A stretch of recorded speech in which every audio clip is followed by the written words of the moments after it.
तो जैसे कि amoeba, paramecium, they all are single celled organisms. Amoeba is a single cell. You see, amoeba is a single celled organism, paramecium is a single celled organism, euglena is a single celled organism. और आप देखोगे कि वो एक single cell as a organism पूरे वो processes कर रहा है जो हमारी पूरी बॉडी करती है. Eating, ingestion, digestion, egestion, breathing, respiration, excretion, all everything is amoeba, paramecium and euglena single celled organism is doing. ठीक है. तो certain basic structures like nutrition, respiration, growth, development, reproduction are performed by cells in all organisms. These functions are essential for the survival of organism. ये जो सारे function हैं जो एक organism की सर्वाइवल के लिए ज़रूरी हैं वो एक सेल पूरे एक सिंगल सेल भी कर रहा है, हर एक प्रोसेस को कर रहा है. तो एक सेल का एक ऑर्गेनिज्म बन सकता है, लिविंग बीइंग बन सकता है. So cell is the basic structure and functional unit of life. इस पैरे में आप सारा का सारा आंसर दोगे कि why cell is called the structural and functional unit of life. Because एक सिंगल सेल वो सारे फंक्शन कर सकता है जो एक लिविंग बीइंग की सर्वाइवल के लिए ज़रूरी है. So in this chapter we will study about the variety of shapes, size, structure and functions of the cells of different organisms.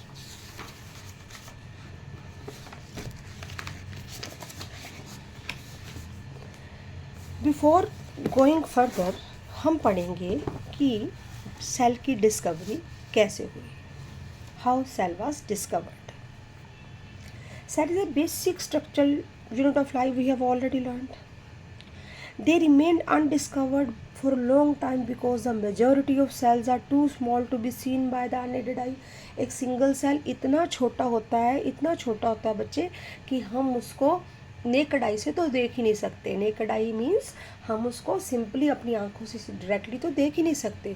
उनको देखने के लिए हमें ज़रूरत होती है माइक्रोस्कोप की. माइक्रोस्कोप से वो सेल हमें क्लियरली दिख पाता है. इसी कारण सेल्स की डिस्कवरी काफ़ी लंबे टाइम के बाद हुई.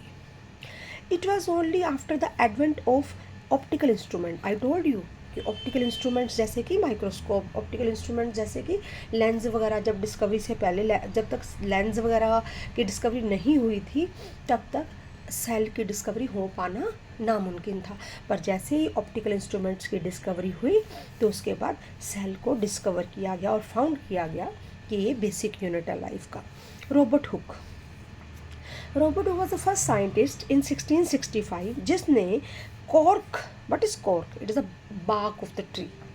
आप छिल कह देते हो जिसको, ट्री की छिल कह देते हो.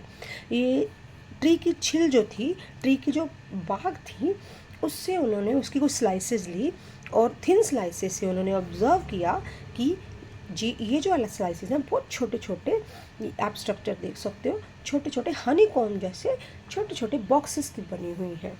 हेक्सागन बॉक्सेस थे उसको दिखाई दिए.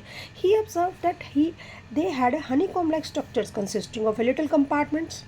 In Latin, cell means a little room. You see here the small compartments are shown. It was later explained that these compartments were actually dead cells. कहा गया कि ये क्योंकि you see द ट्री की जो बाक होती है वो सबसे बाहर वाला पार्ट होता है और वो डेड सेल्स का बना होता है. तो वो जो उन्होंने देखा कि ये जो सारा उन्होंने स्लाइस का देखा था, जो ऑब्जर्व किए थे सेल, वो डेड सेल का बना हुआ था जिनके आसपास एक हार्ड सेल वॉल थी.